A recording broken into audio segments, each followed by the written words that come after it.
Jananayagan review போட வேண்டிய இடத்துல, என்ன மாரி படங்கள குடுத்துருக்கானுங்க பாருங்க மக்களே! நேரா நம்ம எப்படி இருந்து கடைசி படம் ஒரு ட்ரிபியூட் அதுக்கு ஒரு எடிட்டு பண்ணியிருப்போம்ல. ஆ எந்த கரப்பான்பூச்சி கண்ணு பட்டுச்சுன்னு தெரியலையே! ஓகே.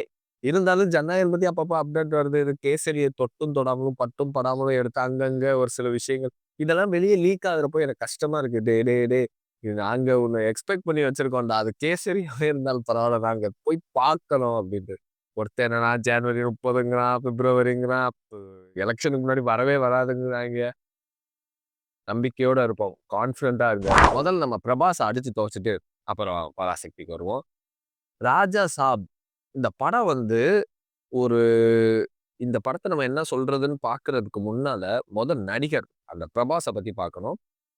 இவர் நடித்தால் நான் பான் இண்டியா மூவியாக தான் நடிப்பேன். அதில் 1000 கோடி பட்ஜெட் இருக்கணும். அப்பதான் நடிப்பேன் அப்படின்னு ஒரு காரியத்த சொன்னாரு. எனக்கு ரொம்ப ஒரு வேதனையா இருந்தது.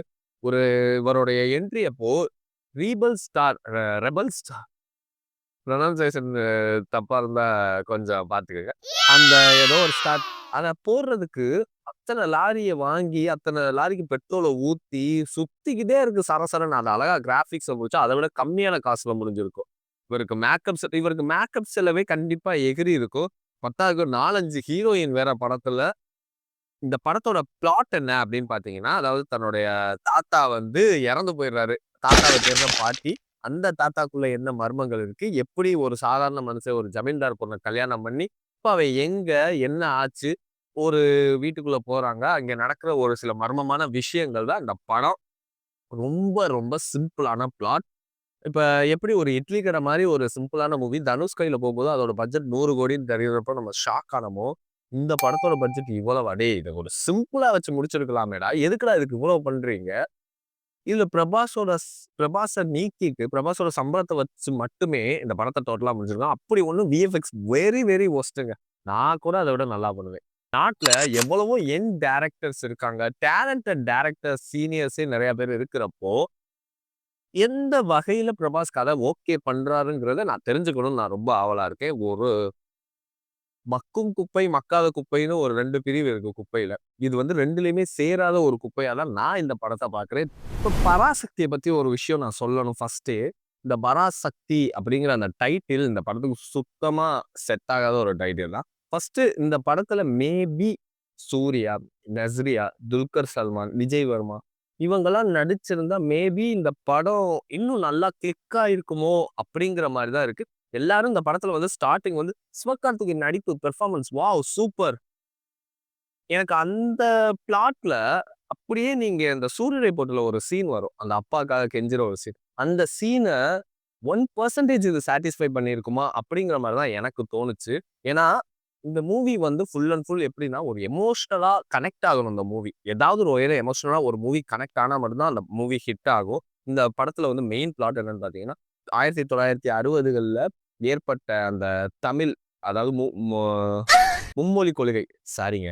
மும்மொழி கொள்கை. அது சம்மந்தப்பட்ட பிரச்சனையில நடந்த ஏகப்பட்ட ஒரு சில தவறான விஷயங்களுக்கு எப்படி அப்ப உள்ள அரசியல் கட்சிகள் என்னென்ன சூழ்ச்சிகள் பண்ணாங்க, அப்ப உள்ள அரசியல் கட்சிகள் என்னென்ன சப்போர்ட் பண்ணாங்க, அதுக்கு மாணவர்கள் என்ன பண்ணாங்கங்கிறது மட்டும் தான் இதோட பிளாட். சிவகார்த்திகேயன் வந்து செழியன் அப்படிங்கிற ஒரு கேரக்டர்ல நடிச்சிருக்காரு. அந்த கேரக்டரோட அவரு தான் ஒரு போராட்டத்த ஸ்டார்ட் பண்றாரு. அதுக்கப்புறம் இல்ல, அப்படி இதனால ஒருத்தர் இறந்து போயிடுறாரு. அதனால இந்த போராட்டத்த விட்டுறலாம் அப்படின்னு இது பண்றாரு. மறுபடியும் ஒரு போராட்டத்த கையில எடுக்க அதுல அவரு சொந்த தம்பியே மண்டைய போட்டுறாரு. ஸ்பாய்லர். இருந்தாலும் நான் போராட்டம் பண்ணுவேன் அப்படின்னு நிக்கிறாப்ல. ஆனா அவர் பொழச்சிடுறாப்ல. ஸ்பாய்லர்ஸ். இதுல வந்து ஜெயம் ரவி கேரக்டர் வில்லன் மிரட்டிட்டார். எனக்கெல்லாம் அப்படி சொல்றவங்கள பார்க்கும்போது அப்படி என்ன மிரட்டிட்டாரு? இத கொண்டு போய் தனி ஒருவன் அரவிந்த சாமியோட சேர்த்து வைக்க. ஏன்டா அது எப்பேர்ப்பட்ட இவன் இவன் வந்து இதுல வில்லன் கிடையாது. அவன் வந்து ஒரு மாரி ஒரு சாடிஸ்ட். இது பண்ணணும். அதாவது நான் வில்லன் தெரியறதுக்காக ஒரு சில விஷயங்கள் பண்ணணும்னு சொல்லுவாங்கல்ல. அந்த மாரி ஒரு சில விஷயங்கள வந்து திணிச்சிருக்காங்களே தவிர்த்து, ஒரு வில்லன் ஷேடா இப்ப எப்படி நமக்கு ஒரு எஸ்.ஜே. சூர்யா வந்து ஹீரோவா பார்த்துருக்கோம். டக்குனு மாநாடுல வில்லனா பார்க்கும்போது எப்படி இருந்துச்சு அந்த பெர்ஃபார்மன்ஸ்? அந்த அளவுக்கு நான் எதிர்பார்த்தேன் ஜெயம் ரவிட்ட. பட் அந்த அளவுக்கு ஒண்ணுமே இல்ல. ஏன் நான் அந்த அளவுக்கு எதிர்பார்த்தேன்னா, எனக்கு ஆதி பகவானும், போகனும் 2ம் கலந்து ஒரு வில்லன் ஜெயம் ரவியா நான் பார்க்கலாம்னு நெனச்சேன். அன்பார்ச்சுனேட்லி எதுவுமே நடக்கல. இதுல முக்கியமா ஒரு விஷயம் ஸ்ரீலீலா அப்பா பெர்ஃபார்மன்ஸ் எனக்கு ஸ்ரீலீலா அந்த மூவில பார்க்கும்போதெல்லாம், எனக்கு நஸ்ரியா அந்த மூவில இருந்திருந்தா இன்னும் சூப்பர்பா இருந்திருக்குமே! இது அப்படியே நஸ்ரியாவுக்குன்னே எழுதுன டாப் டூ பாட்டம் எழுதின ஒரு கேரக்டர் மாரி தான் இருந்துச்சு. ஸ்ரீலீலா அந்த அளவுக்கு காம்பன்சேட் பண்ணல. 3 கேமியோஸும் வொர்ஸ்ட்டு. படத்த பத்தி என்னடா நெகட்டிவாவே சொல்றேன்னா, பாசிட்டிவ் ஒண்ணு இருக்கு. படம் வந்து படத்தோட டியூரேஷன் ரொம்ப லாங்கா இருக்கிற மாரி தான் இருக்கும். ஆனா, நீங்க வந்து ரொம்ப ஒரு மாரி மைல்டா போராட்ட படமாவே இருந்தாலும் கத்துறது இதெல்லாம் கம்மியா இருக்கிறனால கொஞ்சம் கம்மியா இருக்கு. படத்துல நெறைய கூஸ் பம்ப்ஸ் மூமெண்ட்ஸ் இருக்கு. நிஜமா எனக்கே புல்லரிச்சுச்சு. அந்த இன்டர்வல் சீனா இருக்கட்டும், அந்த கருப்ப பத்தி பேசுற ஒரு விஷயமா இருக்கட்டும். ஏன்னா, நம்ம கத்துறதுக்கு முன்னாடி பின்னாடி இருந்து ஒரு 4, 5 பேர் கத்துறாய்ங்க. ஒரு சில விஷயங்கள் பார்க்குறப்போ எனக்கு புரியல.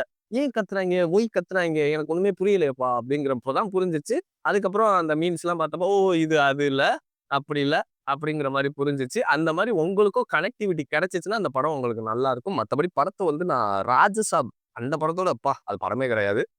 அந்த அளவுக்கு நான் சொல்ல மாட்டேன். ஓகே பார்க்கலாம். ஆனா, இந்த படம் வந்து ஒரு மிகப்பெரிய ஒரு ஒரு எஸ்கே 25க்கு ஏத்த மூவி அப்டின்னா கேட்டா எனக்கு கிடையாது.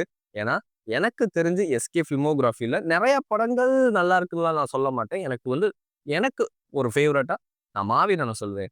சுதா எழுதின மூவிலேயே ரொம்ப வீக்கஸ்ட் ஃபிலிமா நான் இத பார்க்குறேன். ஏன்னா, ஒரு பிளாட் அப்டிங்கிறப்போ நான் இதுல வந்து ரொம்ப எனக்கு புடிச்ச கேரக்டர்னா, அதர்வா கேரக்டர் எனக்கு ரொம்ப புடிச்சிருந்துச்சு. ஒரு சில விஷயங்கள் வந்து அவருடைய டயலாக் டெலிவரி எனக்கு ரொம்ப புடிச்சிருந்துச்சு. ஓகே. நல்லா இருக்கு. என்ன அந்த கேரக்டர் சீக்கிரமா முடிஞ்சதுல எனக்கு ஒரு அந்த கேரக்டர் வேற விதமா இன்னும் கொண்டு வந்திருக்கலாம். இன்னும் கொஞ்சம் நல்லா எழுதி, அதுக்கு ஒரு விஷயமா ஒரு எண்டப்பா வச்சிருக்கலாமே தவிர்த்து, இப்படி முடியிறது வந்து அது நல்லா இல்ல. ஸோ இது என்னுடைய ரிவ்யூ. அதாவது என்னுடைய ஒப்பீனியன் 2 படத்தையுமே நான் ஆக்சுவலா பராசக்தியில எதிர்பார்த்தது என்னன்னா, ஒரு தமிழர் வந்து தமிழுக்காக தீக்குளித்திருக்கு. ஸோ அவருடைய கதையா தான் இது இருக்கும்னு நெனச்சு தான் நான் பராசக்தி போனேன். எனக்கு டிசப்பாயின்ட்மென்ட் தான் பராசக்தி.